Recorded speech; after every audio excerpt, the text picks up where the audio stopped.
परमेश्वर के वचन में मैं आपका स्वागत करता हूं और बाइबल में लिखा है परमेश्वर प्रतिदिन हमारे बोझ को उठाते हैं। सो अपनी सारी चिंताएं, अपनी फिक्र अपने परमेश्वर पर डाल दीजिए क्योंकि उसको आपकी फिक्र है। और प्रभु यीशु मसीह ने कहा, जो परमेश्वर पक्षियों का इंतज़ाम कर सकता है वो परमेश्वर हमारा भी इंतज़ाम करता है क्योंकि हम पक्षियों से उत्तम हैं। तो आइए एक वचन पढ़ेंगे और उस वचन को पढ़ने के बाद मैं आपके लिए प्रार्थना करूंगा और मेरा विश्वास है परमेश्वर आपके जीवन में इस वचन के द्वारा अद्भुत काम करेंगे। सो विश्वास के साथ इस वचन को सुने और अपने चमत्कार के लिए आप तैयार हो जाएं। उत्पत्ति की किताब 22 उसकी 14 में ऐसे लिखा है, अब्राहम ने उस स्थान का नाम यहोवा यीरे रखा। इसके अनुसार आज तक भी कहा जाता है कि यहोवा के पहाड़ पर उपाय किया जाएगा। परमेश्वर के बहुत सारे नाम हैं और उनमें से एक नाम है यहोवा यीरे, जिसका मतलब है उपाय करने वाला, इंतज़ाम करने वाला, मुहैया करने वाला। वो परमेश्वर है जो हमारा प्रतिदिन इंतज़ाम करते हैं। सो आइए हम थोड़ी देर विचार करते हैं। बाइबल में बहुत सारी ऐसी उदाहरणें हैं जहाँ पर परमेश्वर ने अपने लोगों के लिए इंतज़ाम किए। यहाँ पर जब परमेश्वर ने अब्राहम को आज्ञा दी कि वो मोरिया के पहाड़ पर मेरे लिए तो अपने पुत्र को कुर्बान कर दे, तो अब्राहम ने एक बार भी मना नहीं किया, जबकि उसको वो पुत्र बहुत सालों बाद मिला था। 25 साल इंतज़ार करके उसने उस बेटे को परमेश्वर से हासिल किया था। लेकिन जब वो बच्चा थोड़ा बड़ा हुआ तो परमेश्वर ने उस बच्चे को अपने लिए मांग लिया, कुर्बान करने के लिए कहा।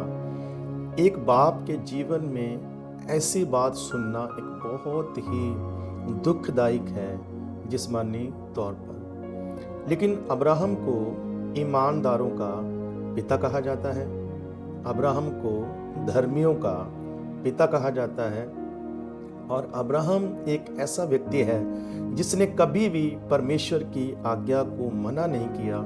सो अब्राहम बिना अपनी पत्नी को बताए सुबह सुबह उठे और अपने नौकर को लेकर अपने पुत्र की कुर्बानी देने के लिए मोरिया के पहाड़ की धरती के लिए रवाना हो जाते हैं। सो तीसरे दिन पहाड़ के ऊपर चढ़ते चढ़ते इसहाक पूछता है, पिताजी सब कुछ है, आग है, लकड़ियां हैं, लेकिन वो मेमना कहाँ है जिसकी हमें कुर्बानी करना है।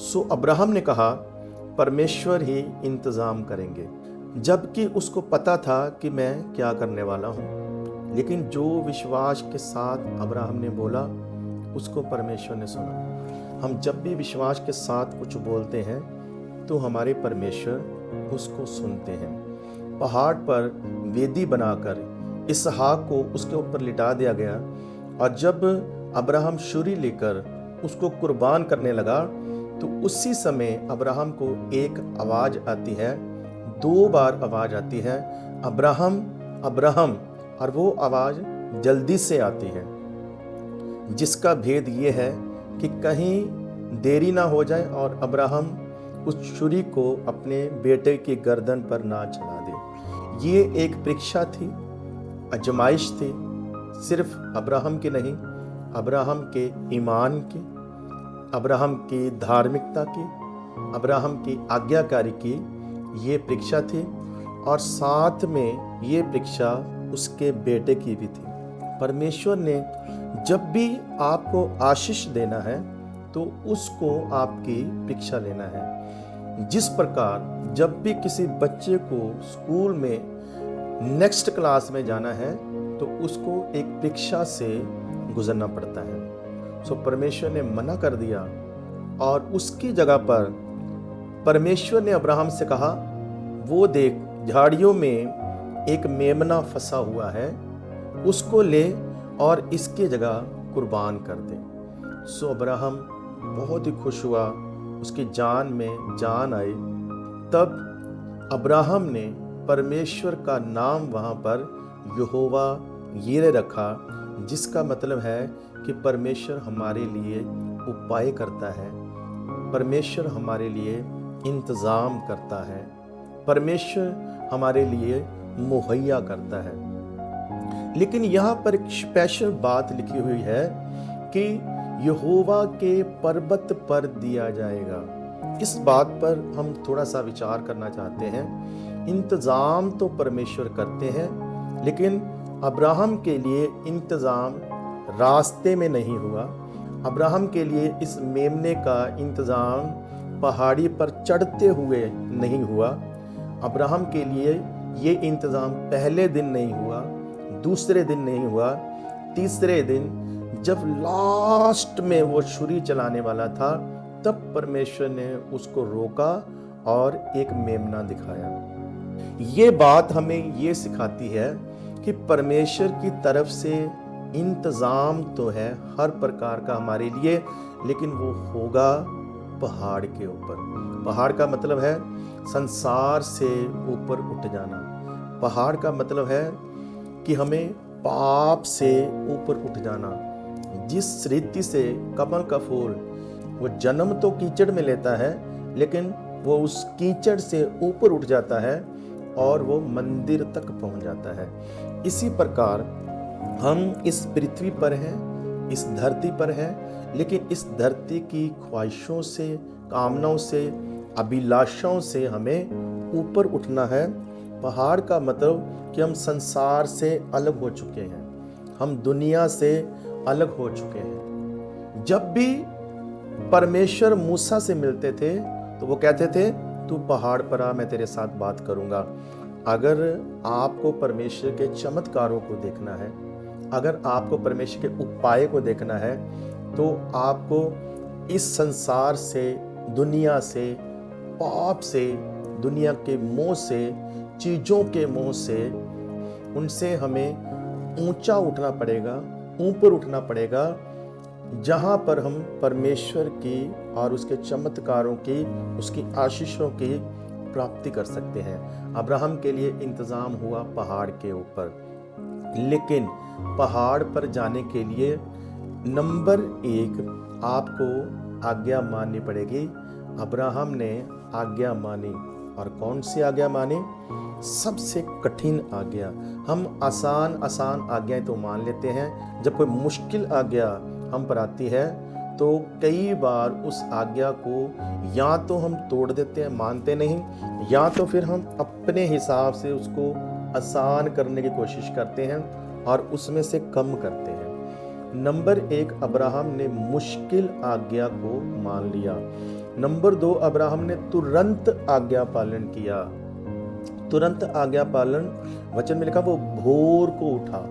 इसका मतलब कि अब्राहम को आज्ञा मानने की इतनी ज़्यादा जल्दी थी कि कहीं मुझसे देर ना हो जाए। वो भोर को सुबह सुबह उठा और परमेश्वर की आज्ञा मानने के लिए वो निकला। और जब पहाड़ के ऊपर उसने बेटे को अपनी जगवेदी पर रख दिया, उसके बाद परमेश्वर ने उससे कहा, सचमुच तूने मेरा भय माना है, इस कारण मैं तुझे आशीषों पर आशीष दूंगा। नंबर 2 परमेश्वर ने कहा, इस कारण कि तूने अपने इकलौते बेटे का भी मुझसे सरफा नहीं किया, मतलब रख नहीं छोड़ा, छुपाया नहीं, इस कारण मैं तुझे आशीषों पर आशीषें दूंगा। आपको आज्ञाकारी करनी पड़ेगी। आपको इस संसार से अलग होकर परमेश्वर के पास जाना पड़ेगा, परमेश्वर के साथ रहना पड़ेगा। और आपके पास अगर एक ही है, उसके पास इकलौता था, उसने दे दिया। अगर आपके पास एक भी है या थोड़ा है, तो परमेश्वर आपसे मांग सकते हैं। उस समय आपको अब्राहम की तरह चलना है। उसने मना नहीं किया, उसने सब कुछ निशावर करने के लिए पूरी तरह ठान लिया। और लास्ट में जब उसने जगवेदी पर अपने बेटे को लिटा दिया, आज हमें तो पता है कि ये अब्राहम की परीक्षा थी, लेकिन अब्राहम को नहीं पता था कि ये मेरी परीक्षा है, लेकिन वो परमेश्वर की आज्ञाकारी में पूरी तरह खोया हुआ था और लास्ट तक परमेश्वर ने देखा। परमेश्वर जब आपका इंतजाम करेंगे, मुहैया करेंगे, तो आपके विश्वास को लास्ट तक देखेंगे, अंत तक।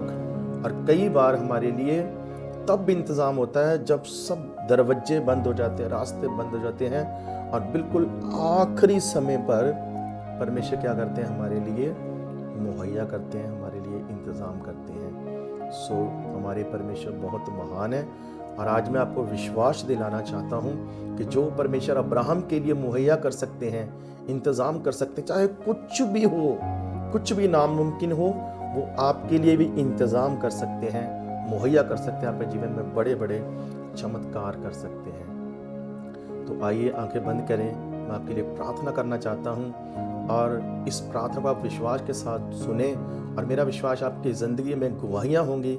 जब आपकी लाइफ में गवाही हो तो आप ज़रूर हमारे साथ शेयर करें। जब परमेश्वर आपके लिए इंतज़ाम करे, मुहैया करे, इस प्रार्थना के बाद, वचन को सुनने के बाद, तो आप ज़रूर उस गवाही को हमारे साथ शेयर करें। आंखें बंद करें। महान पिता, प्रभु यीशु मसीह के सामर्थ्य नाम से मैं आपकी उपस्थिति में आता हूँ। प्रभु जी, आपने हमें अधिकार दिया कि हम आपसे मांग सकते हैं। आपने कहा मांगो तो तुम्हें दिया जाएगा, और हम विश्वास के साथ आपकी उपस्थिति में आते हैं प्यारे पिता। और मैं प्रार्थना करता हूँ आज जितने लोगों ने इस वचन को सुना है, आप सबके लिए इंतज़ाम करें। जो जो इनकी ज़रूरतें हैं वो सब इनके लिए इंतज़ाम हो, और जो जो इनको चाहिए वो बहुत तायद के साथ इनके पास आए, चाहे वो कुछ भी हो प्यारे पिता।